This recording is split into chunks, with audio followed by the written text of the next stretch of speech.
ಇವತ್ತಿನ ವಿಡಿಯೋದಲ್ಲಿ ನಾನು ನಿಮಗೆ ಕಡಲೆ ಬೀಜನ ಉಪಯೋಗಿಸ್ಕೊಂಡು ತುಂಬಾ ಸುಲಭವಾಗಿ ಪರ್ಫೆಕ್ಟಾಗಿ ಮನೆಯಲ್ಲೇ ಈ ಚಿಕ್ಕಿನ ಯಾವ ರೀತಿ ಮಾಡ್ಕೊಳ್ಳೋದು ಅಂತ ತೋರಿಸ್ಕೊಡ್ತಾ ಇದ್ದೀನಿ. ಫಸ್ಟಾಗಿ ನಾವು ಈ ಚಿಕ್ಕಿ ಮಾಡ್ಕೊಳ್ಳೋದಕ್ಕೋಸ್ಕರ ಕಡಲೆ ಬೀಜನ ಹುರ್ಕೊಳ್ಬೇಕು. ಹಾಗಾಗಿ ಒಂದು ಕಡಾಯಿನಲ್ಲಿ 3 ಕಪ್ ಆಗುವಷ್ಟು ಕಡಲೆ ಬೀಜನ ಹಾಕ್ಕೊಳ್ಳಿ. ನಾನಿಲ್ಲಿ ನೋಡಿ ಈ ಕಪ್ಪಳತೆಯಲ್ಲಿ ತಗೊಳ್ತಾ ಇದ್ದೀನಿ. ಇದೇ ಕಪ್ಪಳತೆಯಲ್ಲಿ ನಾವು ಈ ಕಡಲೆ ಬೀಜ ಮತ್ತು ಬೆಲ್ಲನ ತಗೊಳ್ಬೇಕಾಗತ್ತೆ. ನೋಡ್ಬೋದು ಕಡಿಮೆ ಉರಿನಲ್ಲಿ ನಾನು ಇದನ್ನ ಹುರ್ಕೊಳ್ತಾ ಇದ್ದೀನಿ.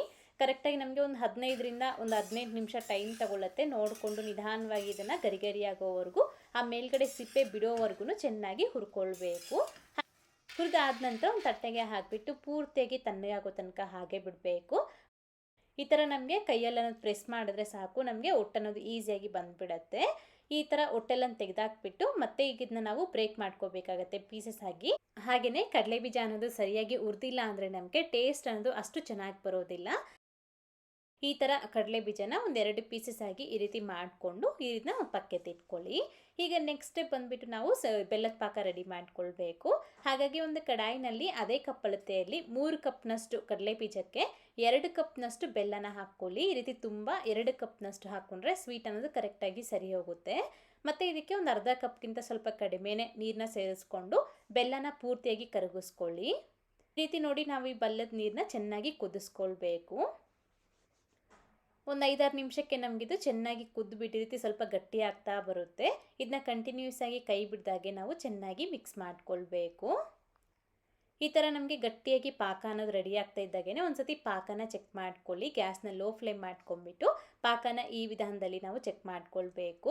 ಸ್ವಲ್ಪ ಈ ಬೆಲ್ಲದ ಪಾಕನ ಇಟ್ಕೊಂಡು ನೀರಿಗೆ ಹಾಕಿಬಿಟ್ಟು ಒಂದು 5 ಸೆಕೆಂಡ್ ಇದನ್ನು ಹಾಗೆ ಬಿಟ್ಟು ಅದಾದಮೇಲೆ ನಾವು ಈ ರೀತಿ ತೆಗೆದು ನೋಡಿದ್ರೆ ನಮಗೆ ಈ ಥರ ನಮಗೆ ಸೌಂಡ್ ಅನ್ನೋದು ಬರಬೇಕು.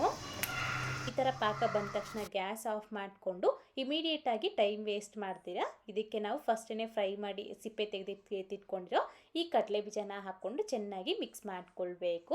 ಈ ರೀತಿ ಕಡಲೆ ಬೀಜ ಮತ್ತು ಪಾಕ ಚೆನ್ನಾಗಿ ಮಿಕ್ಸ್ ಆದ ನಂತರ ಇಮಿಡಿಯೇಟಾಗಿ ನಾವು ಇದನ್ನು ಈ ರೀತಿ ಬಟರ್ ಪೇಪರ್ ಮೇಲೆ ಆಗಲಿ ಅಥವಾ ತುಪ್ಪ ಹಚ್ಚಿ ಇಟ್ಕೊಂಡಿರೋ ಒಂದು ತಟ್ಟೆ ಮೇಲೆ ಆಗಲಿ ಹಾಕ್ಕೋಬೇಕಾಗತ್ತೆ. ಈ ಥರ ಬಟರ್ ಪೇಪರ್ ಮೇಲೆ ಹಾಕ್ಕೊಂಡಿದ್ದಾದಮೇಲೆ ಈ ಥರ ರೋಲರ್ಗೆ ಸ್ವಲ್ಪ ತುಪ್ಪನ ಹಚ್ಕೊಂಡು ಈ ರೀತಿ ನಾವು ಫ್ಲ್ಯಾಟಾಗಿ ಇದನ್ನ ನಾವು ರೋಲ್ ಮಾಡಿಕೊಂಡು ನಿಮ್ಗೆ ಯಾವ ಸೈಜ್ಗೆ ಬೇಕೋ ಆ ಸೈಜ್ಗೆ ನಾವು ಮಾರ್ಕ್ ಮಾಡಿ ಎತ್ತಿಟ್ಕೊಳ್ಬೇಕು. ಹೀಗೆ ಇದನ್ನು ಪೂರ್ತಿಯಾಗಿ ತಣ್ಣಗಾಗೋವರೆಗೂ ನಾವು ಇದನ್ನು ಹಾಗೆ ಬಿಡಬೇಕು. ಫುಲ್ಲಾಗಿ ಕೂಲ್ ಆಗಬೇಕು. ಅಟ್ಲೀಸ್ಟ್ ಒಂದು 2 ಅವರ್ ಟೈಮ್ ತಗೊಳುತ್ತೆ.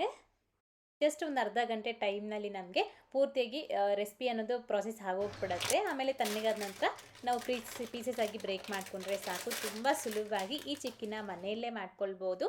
ಸೊ ಇವತ್ತಿನ ವಿಡಿಯೋ ಇಷ್ಟ ಆದರೆ ತಪ್ಪದೆ ಲೈಕ್ ಮಾಡಿ, ಹಾಗೆ ನಿಮ್ಮ ಫ್ರೆಂಡ್ಸ್ಗೂ ಫ್ಯಾಮಿಲಿ ಮೆಂಬರ್ಸ್ಗೂ ಶೇರ್ ಮಾಡಿ. Thank you. Keep watching Neelu cooking.